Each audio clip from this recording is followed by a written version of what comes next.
Dan saudara, meskipun sudah lolos ke putaran keempat kualifikasi Piala Dunia, evaluasi apa yang perlu dilakukan? Karena lawan yang dihadapi nanti diprediksi akan semakin berat dan berlomba untuk lolos ke Piala Dunia. Kita akan ulas bersama pengamat sepak bola Wesley Hutagalung dan juga Ketua Umum Paguyuban Supporter Timnas Indonesia Ignatius Indro. Selamat pagi, Bung Wesley, Mas Indro. Selamat pagi, Mas Ren. Ya, tentunya ini hadiah indah ya di Hari Raya Idul Adha. Semalam kita menang melawan Tiongkok dan kita otomatis lolos ke putaran keempat. Tapi kita jangan lengah dulu karena kan kita masih ada pertandingan lawan Jepang nanti di tanggal 10. Dan tentunya nanti di putaran 4 ada lawan-lawan yang tidak bisa kita anggap remeh. Saya mau ke Mas Indro dulu. Kalau Mas Indro melihat penampilan dari timnas kemarin, seperti apa Mas? Kira-kira puas nggak dengan penampilan kemarin?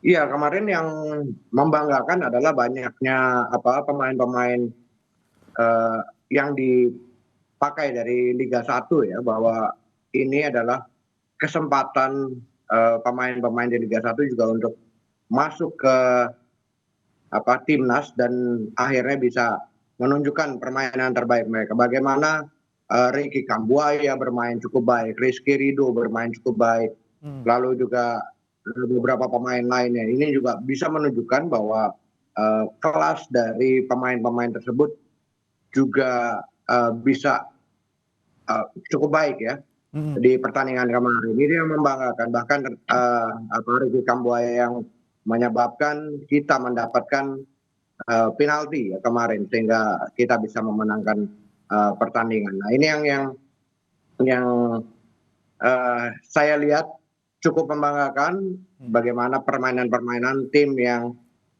pemain-pemain yang bermain di Liga 1 juga bisa menunjukkan permainan terbaik pada pertandingan kemarin. Namun yang perlu diperhatikan ini adalah bagaimana kita menciptakan peluang ya, peluang-peluang dan juga masih minimnya kita mencetak gol. Nah, ini yang harus diperbaiki.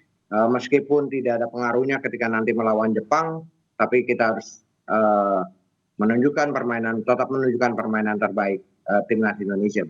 Oke, tapi ada yang bilang juga nih Mas Indro, kalau kemarin kita tidak kena penalti gitu ya, mungkin peluang kita menang juga tipis gitu ya. Anda menanggapinya seperti apa? Iya, walaupun kemarin misalnya hasilnya seri pun, ini kan kita sudah memastikan lolos ya. Kalau misalnya pertandingan antara Arab Saudi dan juga Bahrain ini tidak berubah, nah tetap 2-0. Kita juga tetap lolos ke putaran keempat dengan 10 poin walaupun kemarin hasilnya seri misalnya. Tapi kan kita menang dan mendapat penalti ini mungkin adalah karena permainan yang cerdik juga dari seorang Ricky Kambuaya. Jadinya kita dapat penalti dan bisa memenangkan pertandingan ini. Kita melihat juga kita menguasai jalannya pertandingan. Sementara ketika waktu bermain di Cina pun sebenarnya kita menguasai pertandingan, tapi kita kalah 1-2, tapi kita bisa menguasai pertandingan melawan China ya. Oke, baik, saya ke Bung Wesley. Anda setuju juga, Bang Wesley, kalau kita lihat pertandingan kemarin ini seperti apa performa dari timnas? Apakah memang betul kalau misalnya kita tidak punya kesempatan untuk di penalti gitu ya, kita ya paling nggak cuma seri aja gitu melawan Tiongkok kemarin? Saya tidak ingin berandai-andai kalau nggak ada penalti kita nggak bisa menang. Bisa jadi kita malah lebih ganas lagi dengan aspek-aspek kejutan yang sejak awal ditunjukkan oleh Patrick Kluivert. Tapi saya setuju dengan sudut pandang dari Mas Indro untuk menyoroti performa teman-teman kita yang bermain di liga lokal. Ada 4 ya Mas Indro, Yakub Sayuri, Egy Maulana, Rizky Ridho, dan Ricky Kambuaya. Bahwa kemudian fondasi tim ini bukan melulu dari teman-teman saudara-saudara kita naturalisasi dan kita bisa membuktikan selama kesempatan itu ada, selama PT Kluivert dan timnya mau melihat Liga Indonesia dan mencari pemain yang cocok dengan gameplaynya dia, ada peluang kita membangun tim yang mengejutkan lawan. Karena aspek kejutan ini adalah salah satu kunci kita, karena orang mulai baca gaya bermain kita di 2 pertandingan lawan Australia dan lawan Bahrain. Oke, lawan Australia kita mengejutkan 15 menit mungkin, tapi kita kalah telak. Lalu Bahrain kita bisa menang 1-0, tapi dengan cara bermain yang berbeda dengan yang diperlihatkan di pertandingan menghadapi China. Jadi ini aspek kejutan yang menurut saya patut kita berikan apresiasi, kita berikan ucapan selamat kepada tim Patrick Kluivert yang bisa meracik strategi yang berbeda, yang saya yakin China juga nggak duga bakal ada perubahan gaya bermain seperti yang diperlihatkan di awal pertandingan. Ya, Bu Wesley, tapi kalau Anda melihat pertandingan kemarin ini sebenarnya ada nggak sih peluang-peluang yang sebenarnya bisa dimanfaatkan maksimal oleh timnas, tapi kemudian kemarin ya hasilnya ya memang kita 1-0, tapi sebenarnya harus bisa lebih maksimal lagi. Di sebelah mana, Bung Wesley, Anda melihatnya? Ya, babak pertama saja kita punya 2 shot on target dari 8 percobaan. China nggak punya shot on target. Dan kita bisa sebenarnya dekat tiktak antara Ole, Egy, Yacob Sayuri. Kan kemarin terlihat tuh, chemistry-nya, saling pengertiannya muncul. Tinggal finishing penyelesaian, iya kata Mas Hendro, benar kita tinggal penyelesaian. Tapi kita main sudah dekat ke gawang, sudah dekat ke gawang. Satu lagi catatan saya adalah memaksimalkan tendangan-tendangan dari jarak jauh. Ini menjadi sebuah solusi ketika pertahanan Cina kemarin kan rapat sekali, susah sekali kita bendung. Bagaimana Tom Haya juga kesulitan membangun serangan sehingga akhirnya tiktak antara Egy, Romeni dan Kambuaya, Yacob Sayuri, Kevin Verdonk ini yang membongkar pertahanan lawan dari kedua sisi, meskipun banyak menyerangnya dari sisi kiri pertahanan China. Oke, tapi kita juga lihat statistiknya juga nih untuk pertandingan kemarin. Saya ke Mas Indro dulu. Ini kan dari Timnas Indonesia disebutkan untuk penguasaan bolanya di 47,9, kemudian Tiongkok di 52,1. Walaupun Indonesia sebenarnya unggul di jumlah tembakan ya, 13 tembakan, on targetnya 3. Tiongkok tembakannya 5, on targetnya hanya 1. Ini kita sebenarnya bisa memaksimalkannya di mana nih, Mas? Iya, sebenarnya kan ini posisinya adalah China kemarin saat pertandingan kemarin itu posisinya harus menang. Sehingga mereka tentunya berusaha menguasai pertandingan sebanyak-banyaknya dan juga menciptakan ruang sebanyak-banyaknya. Jadinya wajar sekali kalau misalnya secara statistik ini ball positionnya dimenangkan oleh China. Dan juga kalau dilihat dari posisi kemarin, meskipun ball position lebih banyak, tapi kan ini lebih banyak di kawasan pertandingan China sendiri ya. Tapi mereka tentunya berusaha karena mereka harus menang saat pertandingan kemarin untuk menjaga asa mereka ya ke fase selanjutnya. Dan ternyata mereka kalah dan akhirnya Indonesia yang bisa ke fase keempat ya. Oke, kita sekali lagi apresiasi kemenangan Indonesia, akhirnya buka puasa dari kemenangan melawan Tiongkok ya, karena kita sudah lama tidak menang melawan Tiongkok. Tapi Bung Wesley, saya mau lihat ke depan nih, saya mau tanya ke Anda terkait dengan yang paling dekat di tanggal 10 Juni nanti kita melawan Jepang. Walaupun tidak ngaruh untuk masuk atau tidaknya kita di putaran keempat, tapi ini kan pertandingan ini lumayan bisa menjadi kesempatan untuk timnas. Perlu nggak sih timnas Indonesia untuk ngoyo di pertandingan melawan Jepang untuk nyuri poin gitu? Harus ada keinginan bermain untuk menang, Mas. Jadi jangan pernah bermain untuk imbang, bermain untuk kalah apalagi. Selalu bermain untuk menang, dan ini proses pembelajaran. Bagi saya menghadapi Jepang itu sebuah ujian yang sangat baik untuk menguji kemampuan kita menguasai lapangan, karena Jepang sangat pintar sekali menguasai permainan, dan mereka tidak perlu bermain terburu-buru. Jepang, mereka main baik sekali dalam build up serangan, dan tiba-tiba bola sudah ada saja di mulut gawang lawan. Dan ini yang harus kita pelajari, karena nanti di fase keempat lawan-lawan kita itu memang Jazirah Arab ya, banyak kan dari Timur Tengah. Tapi kita harus bisa belajar bagaimana bermain menghadapi Jepang, siapa-siapa saja nanti yang dipercaya untuk tampil dari awal dan memetik pelajaran. Saya katakan memetik pelajaran karena Jepang memang tidak butuh kemenangan, tapi kita butuh pelajaran dari Jepang untuk bisa bermain lebih baik lagi nanti di putaran berikut.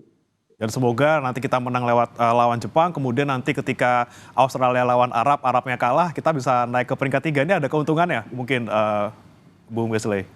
Ya, dari segi undian ya, kita kan kita berharap memang undian 3-4 itu tidak terlalu memberatkan kita. Tapi dari sisi kepercayaan bagi saya, Mas, bahwa kepercayaan kita bisa mengalahkan Jepang itu bisa meningkatkan adrenalin, juga meningkatkan kepercayaan diri, dan lawan juga mulai memperhitungkan kita sebagai salah satu kontender yang layak dan pantas bermain di Piala Dunia.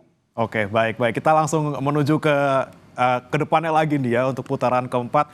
Saya masih ke Bung Wesley lagi. Kalau kita lihat ini putaran keempat kan kita bakal menghadapi saingannya kayaknya dari Timur Tengah semua nih, Bung Wesley. Anda melihatnya kira-kira yang paling berat siapa? Kemudian yang kira-kira yang paling menguntungkan kita lawan siapa sih?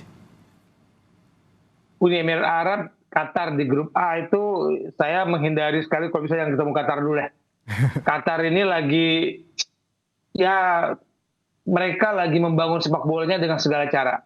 Nah di grup B itu ada Yordania, Irak, Oman, itu mungkin bagi saya jangan ketemu Irak deh. Agak-agak gaya bermain mereka agak cocok sama kita. Jadi saya lebih pilih lawan Oman atau Uni Emirat Arab. Oke, Mas Indro juga melihatnya kira-kira lebih pengennya ngelawannya UEA sama Oman aja nih, apa gimana?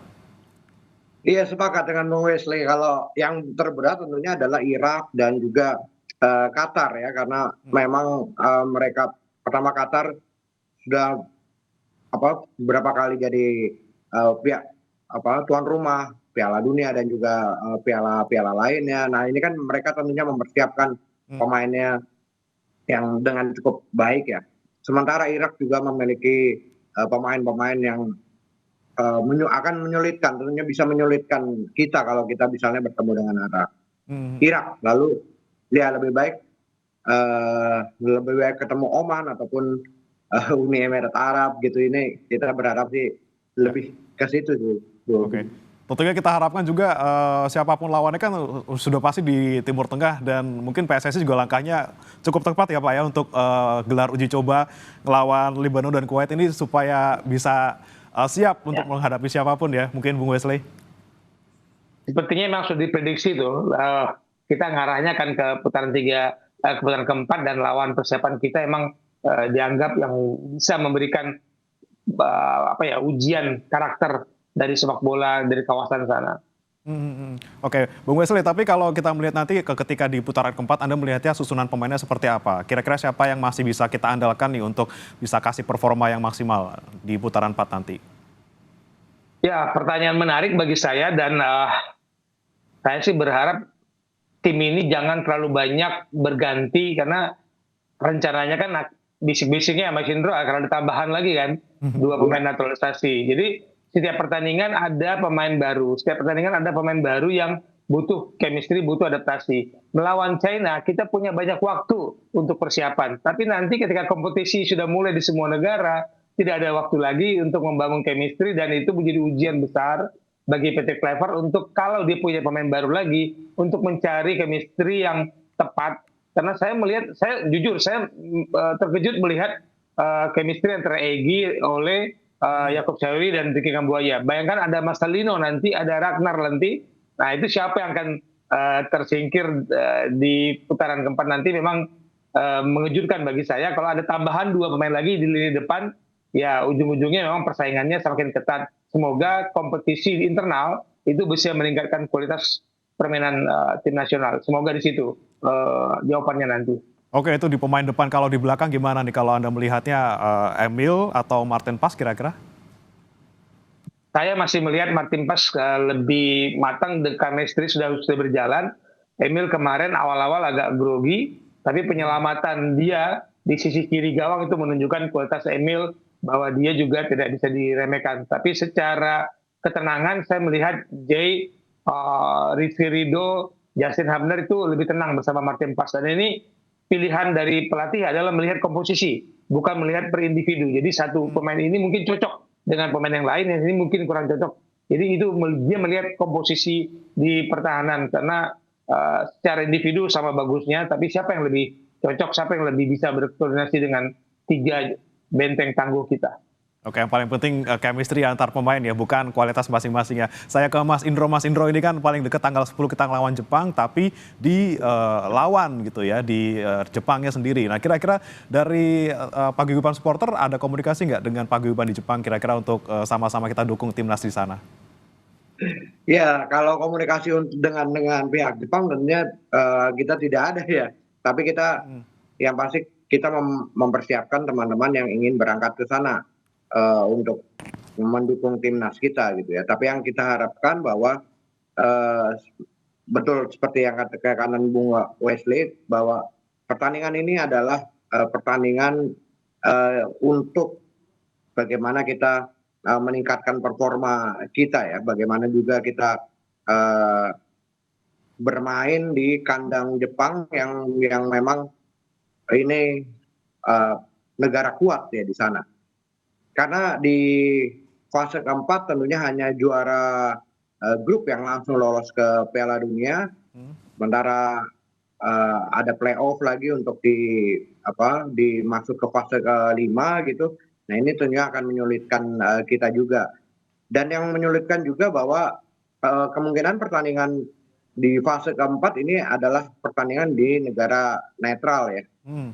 dan tidak ada home and away. Nah ini yang tentunya membedakan pertandingan di fase ketiga dengan keempat. Nah ini yang harusnya juga menjadi antisipasi dari Persib Bogor untuk lebih memaksimalkan sehingga kita bisa menjadi juara grup di fase keempat nanti. Kalau Oke, ingin tapi lolos langsung. ya, terakhir nanti sebelum saya ke Bung Wesley, saya ke Bung Indro juga. Singkat saja Bung Indro. Kalau misalnya tadi Anda bilang bahwa putaran keempat ini memang tidak akan ada lagi home and away, tapi sudah ditentukan tempatnya, kemungkinan akan di Timur Tengah gitu ya. Anda punya masukan khusus untuk timnas kita supaya kita lebih siap menghadapi putaran keempat nanti?